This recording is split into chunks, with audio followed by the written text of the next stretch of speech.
소멸시효가 완성된 것이 명확한데도 법원에서는 왜 주장하지 않으면 판단해주지 않을까요?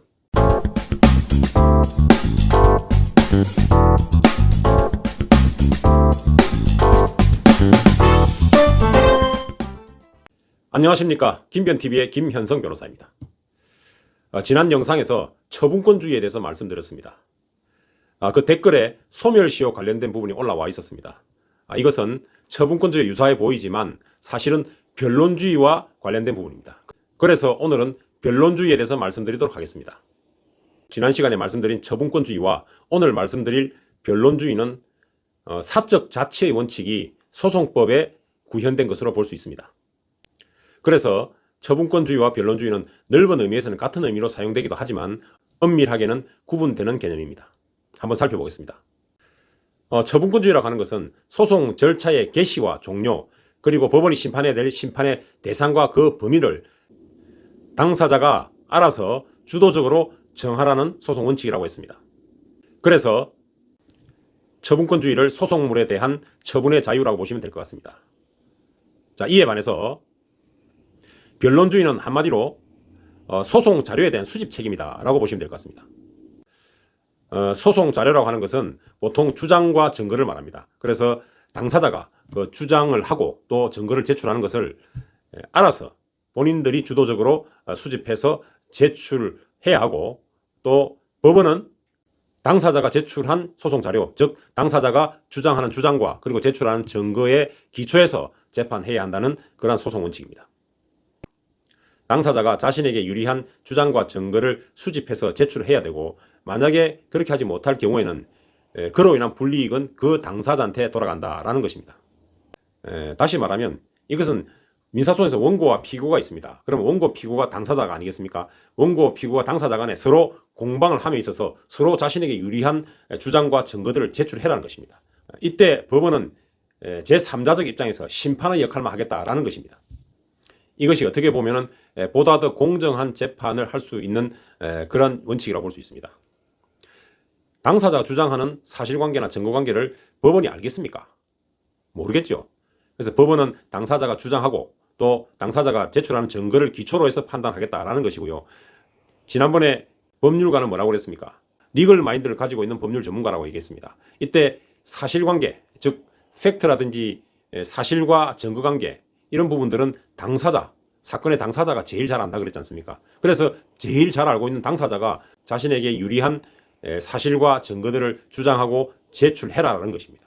그러면 법적 판단과 그 증거에 대한 가치 판단을 법원이 하겠다라는 입장입니다. 자, 이러한 변론주의의 내용에는 크게 세 가지가 있습니다. 사실의 주장 책임, 그리고 증거 신청, 그 다음에 자백의 구속력, 이렇게 세 가지로 요약할 수 있겠습니다. 차례로 보겠습니다. 사실의 주장 책임이라고 하는 것은 당사자가 변론에서 주요 사실을 주장을 해야만 되고, 주장되지 않은 사실에 대해서는 법원이 판단의 기초로 삼을 수 없다라는 원칙입니다.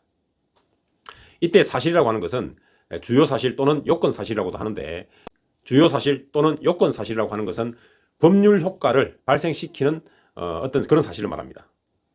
그래서 대부분 법규에서 규정하고 있는 사실을 말하는 것입니다.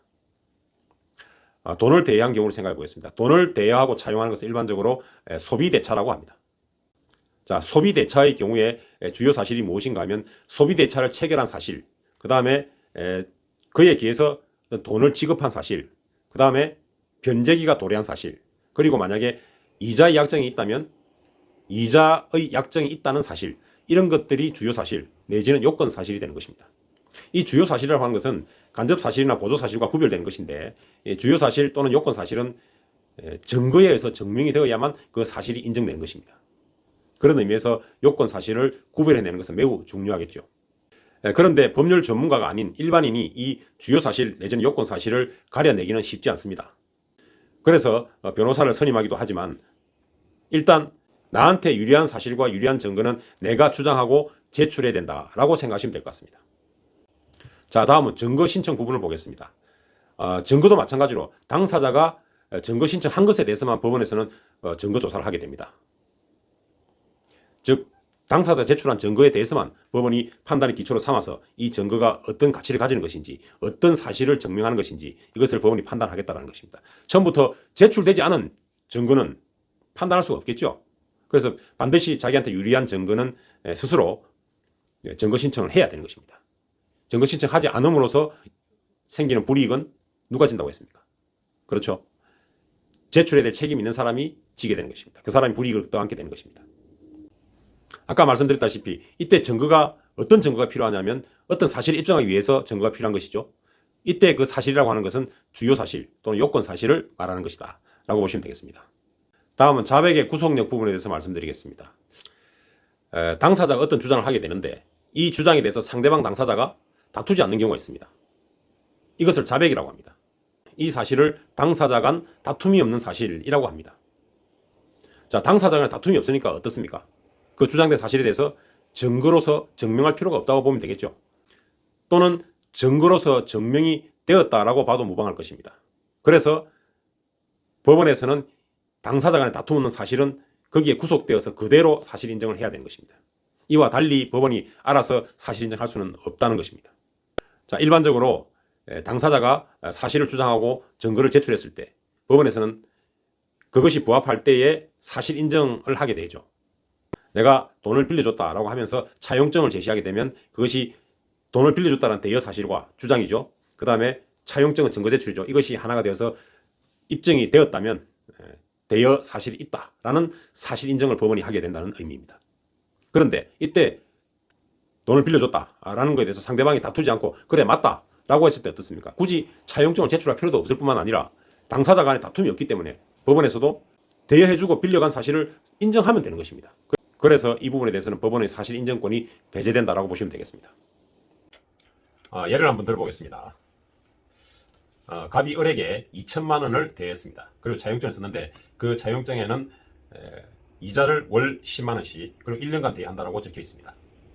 그런데 을은 이자를 한 푼도 지급하지 않았고 또 1년이 지나고 변제기가 지나갔음에도 불구하고 원금조차 변제하지 않았습니다. 이렇게 11년이 지나갔습니다. 자, 갑은 을을 상대로 2천만 원의 대여금 반환 청구 소송을 제기했습니다. 이때 피고인 을은 어떻게 대응할까요? 자, 을의 입장에서 본다면 먼저 일반적으로 채권의 소멸시효가 10년이기 때문에 지금 11년이 경과했기 때문에 그래서 을은 당연히 소멸시효가 완성되었으니까 법원에서 청구 기각을 할 것이다 라고 생각하고 가만히 있습니다. 그럼 어떻게 될까요? 법원에서 판단해 주지 않지요. 그래서 소멸시효가 완성되었다는 사실을 을이 주장해야 되는 것입니다. 변론에서 을이 소멸시효 완성 사실 주장하지 않으면은 법원은 그 사실을 판단의 기초로 삼을 수가 없습니다. 그래서 그로 인한 불이익은 을이 지게 되는 것입니다. 결국 을이 자신의 소멸시효 완성을 주장하지 않음으로써 결국은 소멸시효가 완성되었다는 사실이 인정이 안 된다라고 보시면 될 것 같습니다. 이 부분은 변론주의 내용 중에서 무엇과 연결되어 있죠? 예, 그렇습니다. 사실의 주장 책임과 연결되어 있는 것입니다. 본인이 주장도 하지 않으면 법원에서는 아예 판단의 기초로 삼지를 않습니다. 자, 다음으로 을이 이제 소멸시효 완성을 주장하지 않고 그냥 2천만 원 빌린 게 맞습니다 라고 인정하게 되는 경우는 어떻게 될까요? 이때는 갑 입장에서 차용증을 제시할 필요도 없죠. 증거 낼 필요도 없죠. 서로 다툼이 없는 사실이 됩니다. 그래서 당사자 간에 다툼 없는 사실로 정리해서 법원도 증거가 없다더라도 증거가 제출돼서 사실 인정된 것과 동일하게 그 사실을 인정할 수밖에 없는 것입니다. 이것은 변론주의의 어떤 부분과 연결되죠? 맞습니다. 자백의 구속력과 연결되는 부분입니다. 자, 을은 이렇게 대응할 수도 있을 것입니다. 차용증을 작성한 지가 벌써 10년하고도 훨씬 더 넘었기 때문에 아마 차용증을 들고 있지도 않을 것이다 라고 생각해서 나는 갑으로부터 돈을 빌린 적이 없다 라고 부인하게 될 수도 있습니다. 이럴 때는 어떻습니까? 갑이 차용증을 제시해야 되겠죠. 그래서 본인이 대여했다는 사실을 주장하면서 또 차용증을 갑은 제출해야만 되는 것입니다. 그래야 법원이 판단의 기초로 삼을 수 있다는 것입니다. 만약에 이때 갑이 차용증을 제시하지 못하면 어떻게 될까요? 그것을 제출하지 못함으로 해서 따르는 불이익은 갑이 감수하게 되는 것입니다. 결국 대여했다는 사실이 인정 안 될 수도 있는 것이다 라고 생각하시면 될 것 같습니다. 이것은 변론주의 내용 중에 어떤 부분과 연결되어 있습니까? 증거 신청과 연결이 되어 있는 부분입니다. 자, 그리고 마지막으로 갑이 2천만 원 대여금을 반환하라 라는 소송을 제기하면서 이자 청구를 하지 않았죠.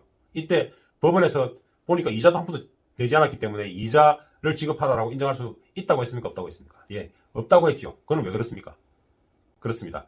이것은 변론주의라기보다는 처분권주의 때문에 그렇습니다. 왜냐하면 본인이 원본만, 원금에 대해서만 청구를 했고 그 다음에 이자 부분에 대해서는 아예 청구를 하지 않았다는 것입니다. 그렇기 때문에 심판의 대상에서 빠져 있는 것이죠. 그래서 이 부분은 처분권주의와 연결이 되어 있다라고 보시면 되겠습니다. 지금까지 변론주의에 대해서 말씀드렸는데 이 변론주의는 소송을 진행하는 과정에서, 변론 과정에서 매우 중요하게 작용한다는 것을 잘 아실 수 있을 것입니다. 이게 소멸시효 완성을 주장하면 될 것 같은데 주장하지 않고 있습니다. 이럴 때 법원이 답답하니 소멸시효 주장을 하면 되잖아요 라고 얘기하면 어떻게 될까요? 예, 변론주의 위반이 되는 것입니다. 그래서 법원은 쌍방이 공방을 하고 있을 때 양 당사자가 공격과 방어를 하고 있는 공방 과정에 끼어들어서 이렇게 주장해라, 저렇게 주장해라, 또는 이런 증거를 내라, 저런 증거를 내라 라고 하는 것은 원칙적으로 안 되겠죠. 변론주의 위반입니다. 공방, 소송관계의 공방은 당사자주의에 따라서 당사자 간에 이루어지는 것입니다. 그리고 법원은 제3자적 입장에서 심판의 역할을 한다고 말씀드렸습니다. 그렇기 때문에 심판이 어느 한쪽 편을 들어서 이것을 주장하세요, 이것을 제출하세요 라고 알려주는 것은 변론주의 위반이 되는 것입니다. 그래서 이런 부분들을 보충하기 위해서 필요한 것이 무엇입니까? 예, 변호사입니다. 변호사가 한쪽 당사자를 대리해서 그 당사자한테 유리한 주장을 하고 또 유리한 증거 신청도 하게 되는 것입니다. 그래서 변호사가 여기서 필요한 것입니다. 물론 당사자가 그것을 다 알아서 한다면 전혀 문제될 것이 없습니다. 그런데 여기서 주의할 점이 하나 있습니다. 변론 과정에서 변론주의는 매우 중요한 역할을 하고 있음에도 불구하고 변론주의가 적용되는 부분은 사실관계와 관련된 부분입니다. 즉 사실관계, 사실과 증거에 국한되어서만 적용된다는 것입니다.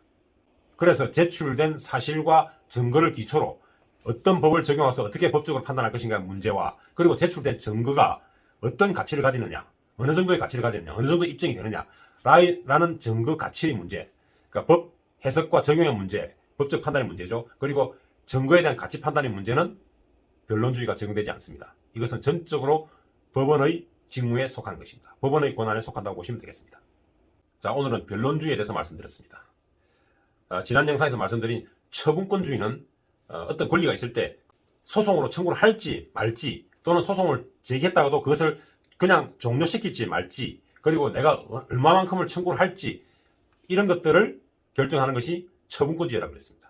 그래서 결국 소송 전체를 놓고 볼 때에 큰 틀에서 내가 청구를 할 것인지 말 것인지, 또는 얼마나 청구를 할 것인지, 이런 부분은 처분권주의와 연결되는 것이고, 그리고 자, 일단 소송이 제기되었습니다. 이것은 소송이 제기되었다는 얘기는 자신의 권리 구제를 받기 위한 것이죠. 그렇다면 자신의 유리한 소송 결과를 얻기 위해서 해야 되는 게 뭐냐면 주장과 증거를 제출해야 되는 것입니다.